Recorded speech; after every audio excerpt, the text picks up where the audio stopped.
Sometimes one can observe pricing which just doesn't seem to make at first blush any sense.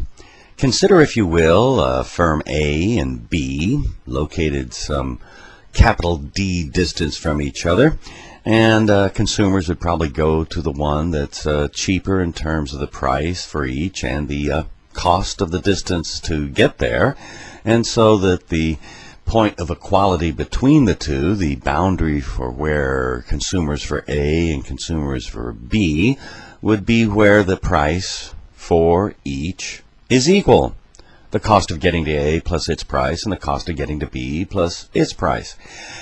And we can find out, let's say here in this case of A, what that distance is, the remainder from the total distance from B. And we can solve for that distance and find out there's a quantity associated to it, multiply sometimes some scaling factor.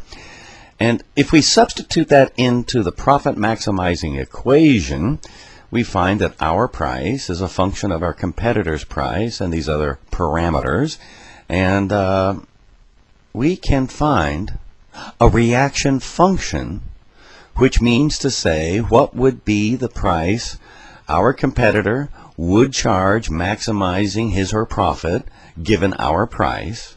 And of course we do that by taking the first derivative, set it equal to 0, and solving. I've worked out a table here for two firms. The firm we'll be dealing with is us and them, and they react to our price in order to maximize their profit. The first column is our price, the second one is their price, and let's just stay there for a second. The price that they charge, if you'll notice when ours is very low, is higher, and it'll jump to the bottom. When we charge a very high price, they'll charge a relatively lower price. And you'll notice these come to agreement at $6. And at $6, they would react in such a way that we would react in such a way we're in equilibrium. Let's go to the next two columns. That's the profit for us and them respectively again. And notice we have equal profits at that equilibrium price of $6 each. And by the way, also equal quantities between us.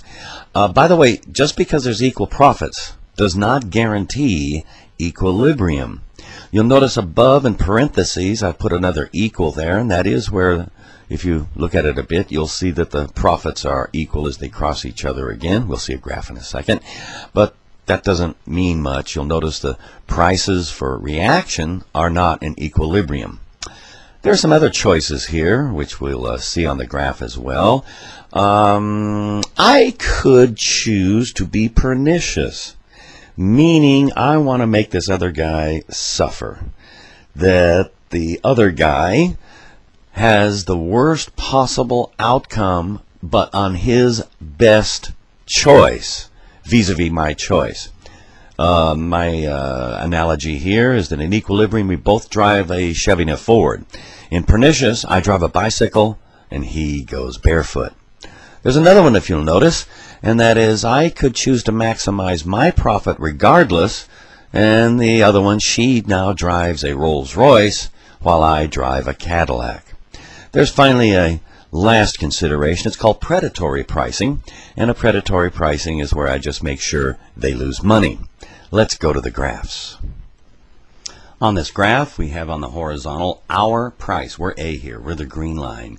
The vertical is the profits that we and our competitor achieve. Again, our competitor is reacting to maximize his or her profits.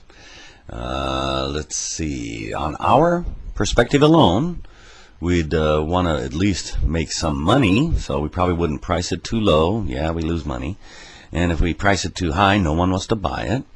And in equilibrium, which is where both of our prices, we don't want to deviate if we're both reacting to maximize profits. And the equilibrium is where the prices and the quantities and so on are equal. But notice it does not include that other point where they happen to be equal. Now, here we have pernicious. Pernicious meaning I'm maximizing the difference. I am making sure that vis-a-vis my competitor is the most relatively worse off. Then we might consider the other policy where we're maximizing our profits without regard to our competitor. And then finally, we can examine the case of predatory pricing. Now, in predatory pricing, you're just pricing in such a way that the other guy, he is going out of business because they can't even cover their fixed costs. And in this case, the fixed costs are such that we would have to lose money. Of course, there might be another scenario where fixed costs are at a different level, and you might come to some different number choices, but the verbal descriptions would still remain the same. And it is at this point, as we declutter the graph, that some of the most spirited discussions occur, and this is not unlike the work of Nash, Beautiful Mind movie, that is there really a right answer? If you value success on a relative basis, you'd probably go with pernicious pricing. You have the bicycle, they go barefoot. You both dynamically choose your reactions vis-a-vis each other and probably be in equilibrium. You're both relatively happy. Or you may say, I don't care what the other guy wants. She can drive a Rolls Royce and I can drive a Cadillac, and that has maximum pricing. And what's interesting is when one of these three, like cats and dogs, come and meet each other in a marketplace, they may not see the world in the same way. And I like to note that in academics, that many times you have topics that go from qualitative verbal descriptions and the conclusions are the same, and then there's mathematic hard science fields and everything's in numbers.